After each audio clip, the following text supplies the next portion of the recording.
जय श्री कृष्णा, जय गुरुदेव। कक्षा 9th को गुड मॉर्निंग। हम बात कर रहे हैं राजनीति विज्ञान की, और राजनीति विज्ञान में हमने संविधान निर्माण के बारे में चर्चा की थी। तो सबसे पहले मैं आप लोगों को मैंने आपको संविधान के अंदर जो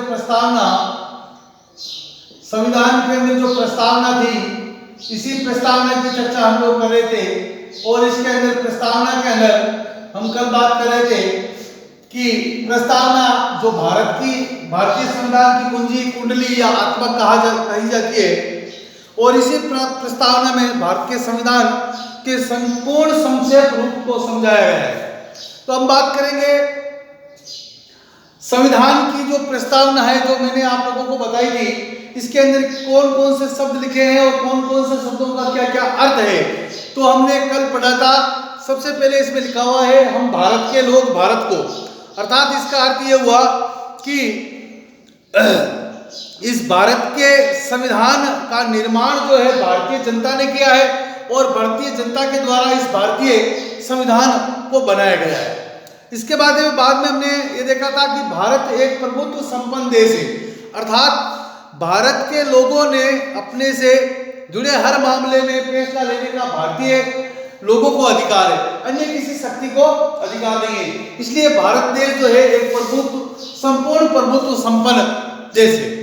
इसके बाद में हमने बात की थी कि भारत देश जो है एक पंथ निरपेक्ष देश है, अर्थात भारत के संविधान में किसी भी प्रकार से भारतीय संविधान को जो है भारतीय संविधान के अंदर किसी भी धर्म को जो है राज्य धर्म घोषित नहीं किया है। अर्थात भारत के अंदर सनातन धर्म है, हिंदू, जैन, बौद्ध, सिख, ईसाई, मुस्लिम सभी कुछ धर्म निवास करते हैं, लेकिन किसी भी धर्म को जो है राजकीय धर्म या राष्ट्रीय धर्म घोषित नहीं किया गया है। इसलिए भारत एक जो है पंथ निरपेक्ष देश है। इसके बाद में हमने बात की थी भारत के अंदर जो समाजवादी शब्द जो आया है प्रस्तावना में, इसका अर्थ है कि समाज जो है भारतीय समाज की जो प्रॉपर्टी है वो सभी सरकार की है, और सरकार जो है समाजवादी व्यवस्था को आर्थिक आधार पर जो है सभी को समानता का अधिकार देना चाहता है। भारतीय संविधान के अंदर सभी को समानता का अधिकार दिया गया है समाजवादी व्यवस्था के अंदर, कि ना कोई ज्यादा अमीर है ना कोई गरीब रहे। इस कारण से ये समाजवादी शब्द जो है इसमें लिखा हुआ था। इसके बाद में वर्ड आता है भारतीय प्रस्तावना के अंदर, संविधान की प्रस्तावना में, और वो वर्ड है भारत एक गणराज्य है। भारत एक गणराज्य है। यह सवाल सेकंड ग्रेड एसएसटी में पूछा हुआ है कि भारत को गणराज्य कहा जाता है। क्यों? क्योंकि भारत का जो प्रथम नागरिक होता है, भारत का जो सर्वोच्च नागरिक होता है, वो होता है राष्ट्रपति। अर्थात जो राष्ट्रपति होता है, इसका जो चुनाव होता है, भारत का जो राष्ट्रपति होता है वो चुना जाता है या जनता इसका चुनाव करती है। इसलिए समस्त जो भारतीय संविधान की जो समस्त शक्ति है वो गण के अंदर भारतीय जनता में निहित होती है, यानी कि भारत की जनता ही भारत की सरकार है। भारत की जनता के माध्यम से ही भारतीय सरकार का संचालन किया जाता है। इसलिए भारत की सरकार जो है वो जनतांत्रिक सरकार है, या इसको हम लोग गणराज्य के नाम से जानते हैं। तो सीधी बात है कि भारत को गणराज्य कहा जाता है क्योंकि शासन का प्रमुख लोगों द्वारा चुना हुआ व्यक्ति होता है, ना किसी जो है परंपरागत रूप से कोई व्यक्ति चुना जाता है। यानी कि पहले जो होता था वंशानुगत होता है, यानी कि राजा का बेटा राजा बनता था, बट यहाँ ऐसा कुछ नहीं है। जरूरी नहीं है कि राष्ट्रपति का बेटा राष्ट्रपति बनेगा, कोई भी व्यक्ति राष्ट्रपति चुना जा सकता है जो जनता उसको चाहती है, और जनता अप्रत्यक्ष रूप से जो है हमारे राष्ट्र प्रमुख का चुनाव करती है। इसलिए भारत को गणराज्य कहा जाता है। इसके बाद में एक शब्द आता है हमारे यहाँ पर, और वो आता है समता। क्या शब्द आता है? समता। हमारी प्रस्तावना के अंदर एक शब्द लिखा हुआ है समता, यानी कि सभी को समानता। कानून के समक्ष सभी लोग समान हैं। पहले से चली आ रही सामाजिक असमानताओं को समाप्त होना होगा। सरकार हर नागरिक को समान अवसर उपलब्ध कराने की व्यवस्था करेगी। यानी कि हमारे जो मौलिक अधिकार, जो हमारे फंडामेंटल राइट्स हैं, उसमें भी समानता का अधिकार 14 अनुच्छेद से लेकर 18 अनुच्छेद लिखा हुआ है। पर यहाँ पर जो आपके समता शब्द जो आया है, अर्थात यहाँ पर इसका समता का अर्थ है कि भारतीय संविधान के अंदर ये लिखा है कि कानून के समक्ष सभी व्यक्ति क्या होंगे, समान होंगे। ना कोई ऊंचा, ना कोई नीचा, ना कोई अमीर, ना कोई गरीब, ना छोटा ना बड़ा। यानी समता का मतलब ये होता है कि कानून के अनुसार सभी व्यक्ति जो होंगे वो क्या होंगे, समान होंगे। इस कारण से हमारे इसके अंदर एक शब्द दिया है समता। इसके बाद में एक शब्द आया है बंधुता। और बंधुता का अर्थ होता है, हमारी प्रस्तावना के अंदर जो बंधुता लिखा हुआ है, इसका मतलब है भाईचारा। यानी कि सभी व्यक्ति एक दूसरे को अपना भाई मानते हुए, उसका सहयोग करते हुए, उसके साथ भाईचारे की भावना रखते हुए अपना जीवन व्यतीत करेगा। अर्थात हम सभी ऐसा आचरण करें जैसे कि हम एक परिवार के सदस्य हो।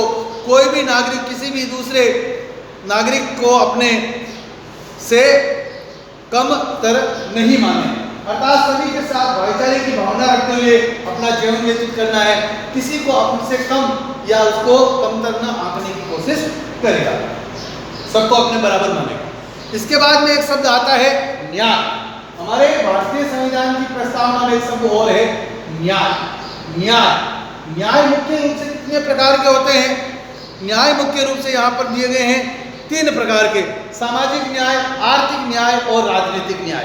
तो कहने का मतलब यहाँ पर यह है कि नागरिक के साथ जाति, धर्म और लिंग के आधार पर जो है भेदभाव नहीं किया जाना चाहिए। यानी कि सभी व्यक्तियों को ये न्याय मिले, किसी को भी जाति, धर्म और लिंग के आधार पर उनके साथ भेदभाव न किया जाए।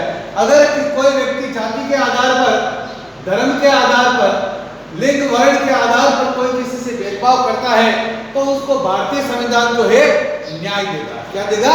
न्याय। और वो भी भारतीय संविधान के अनुसार। इसके बाद में अंतिम रूप से एक शब्द आता है जिसे हम लोग कहते हैं स्वतंत्रता। क्या कहते हैं? स्वतंत्रता। भारत के अंदर रहने वाला कोई भी नागरिक, चाहे वो किसी भी धर्म से हो, जाति से हो, वर्ण से हो, लिंग से हो या कहीं पर भी उसका जन्म हुआ हो, किसी भी राज्य में उसका जन्म हुआ हो, सभी व्यक्तियों को बोलने की, आने की, जाने की, रहने की, पहनने की, खाने की, अपनी संस्कृति अपनाने की, अपनी संस्कृति का प्रचार प्रसार करने की, सभी को जो है पूर्ण रूप से स्वतंत्रता है। इस कारण से हमारे भारतीय संविधान में सभी व्यक्तियों को अपने विचार अभिव्यक्त करने की स्वतंत्रता है, अपने विचारों को जो है प्रकट करने की स्वतंत्रता है, कहीं पर रहने की स्वतंत्रता है, आने जाने की स्वतंत्रता है और लिपि और संस्कृति को बचाने की स्वतंत्रता है। तो इस प्रकार से भारतीय प्रस्तावना के अंदर आज हम लोगों ने जो है आपके भारत की प्रस्तावना में जो शब्द लिखे हैं, हम भारत के लोग अर्थात लोगों को अपने जुड़े हर कोई भी मामले का जो है खुद को जो है फैसला करने का अधिकार है। इसके बाद में पंथ निरपेक्ष, भारत एक पंथ निरपेक्ष देश है, यानी यहाँ पर किसी प्रकार का कोई भी धर्म जो है वो राजकीय धर्म या राष्ट्रीय धर्म नहीं है। इसके बाद में गणराज्य है, अर्थात भारत में राष्ट्रपति का चुनाव होता है, इसलिए भारत एक गणतंत्र या गणराज्य देश माना जाता है। इसके बाद में हमने देखा था समता, अर्थात भारत के अंदर कोई भी व्यक्ति हो कानून के समान वो समान है।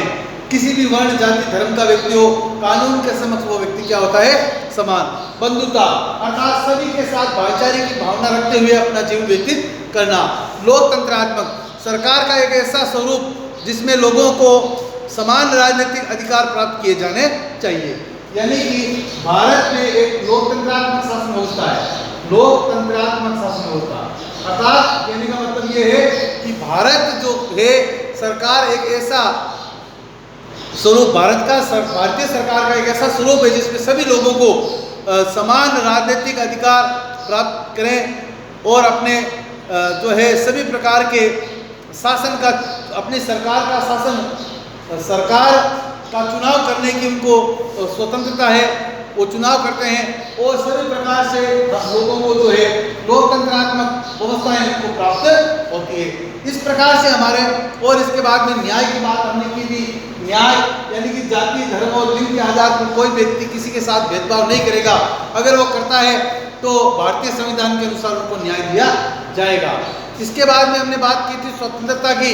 स्वतंत्रता का मतलब ये है कि कोई भी व्यक्ति, किसी भी व्यक्ति को कहीं पर रहने की, अपनी संस्कृति अपनाने की, बोलने की, अपने विचार अभिव्यक्त करने की, संगठन बनाने की पूर्णतः स्वतंत्रता है। तो इस प्रकार का ये जो भारत की प्रस्तावना है, ये उद्देशिका है, इसके अंदर संपूर्ण भारत के संविधान को एक संक्षेप के रूप में समझाया गया है। इस कारण से इस प्रस्तावना को, उद्देशिका को भारतीय संविधान की आत्मा, भारतीय संविधान की कुंजी और भारतीय संविधान की कुंडली कहा जाता है। इसके बाद में हम कल पढ़ेंगे। जय श्री कृष्णा, जय गुरु।